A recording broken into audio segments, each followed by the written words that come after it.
So my name is Mary Hancock, and I'm from the University of California at Berkeley, and am the principal investigator on the Opencast project. The Opencast project has been going for about a year now.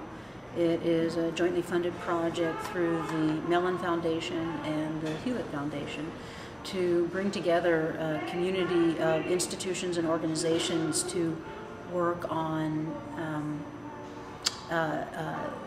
podcasting initiative. And the focus has been to bring the institutions together who are either institutions that are interested in adopting podcasting at their institution or have been doing it for a while, so that we can start to understand what the requirements are for a podcasting system for higher ed, as well as understanding what are all of the best practices that already exist and some of the workflows and tools that already exist. So we've gathered all of that together on a website called opencastproject.org. And on that project site, it's also a community site where there's a listserv and some discussion forums, as well as the ability to sign up and contribute through a wiki. So we have about 250 organizations right now that have joined up, and about 500 individual members.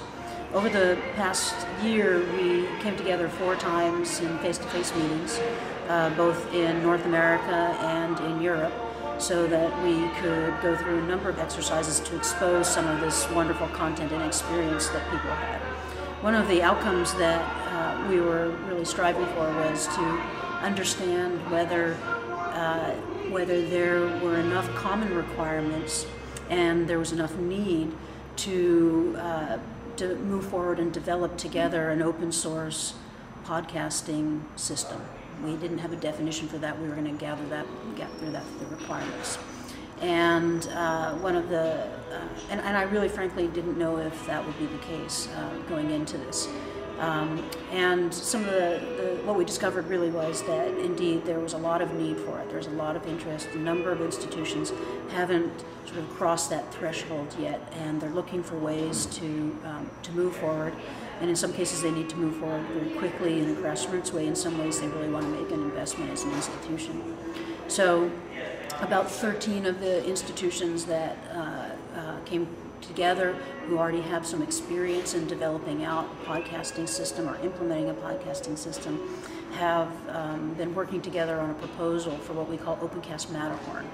And that would be a sub-project of the Opencast community to develop an open source podcasting platform, which would be from soup to nuts: capture, encoding, processing, captioning, engines out to delivery into a variety of different platforms. It could be going to a collaboration and learning environment.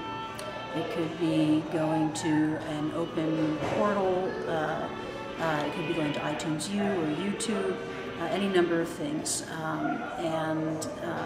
The goal there is to bring down the cost of implementing a podcasting system by making it open source, making it flexible. So we'd be looking at using a services architecture. So an institution who's already made an investment can keep that investment. If they're using Linux servers or Mac Minis, they can keep that going.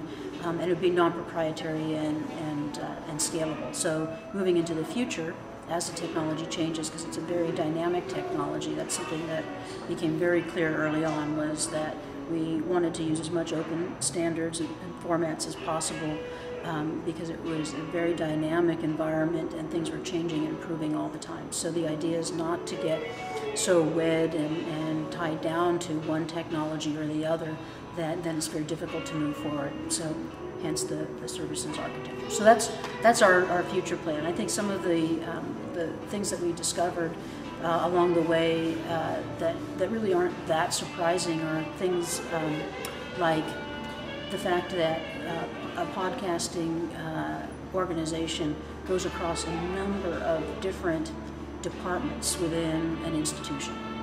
And one of the challenges that any institution faces when they start looking at doing this in an enterprise or scalable way is how do they cross over and partner with those other organizations. So, and then who's driving that? I think a lot of the organizations that have been involved in this are media organizations. They tend to be the AV groups on campus. They're not only, or the content people on campus. So how do you get those people talking to one another, and do they have the right kind of visibility on their campus to promote, the adoption of this kind of application? Now, I think what's one of the important things to remember is that, this is an incredible platform to bringing in OER.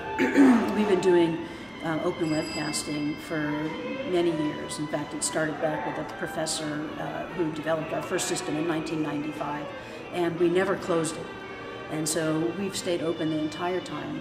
And we always have a good argument when people say, well, why don't you put it behind authentication or something? We say, well, that's going to cost us more money, and of course then they walk the other direction. And of course our institution has embraced it at this point as really part of our public mission.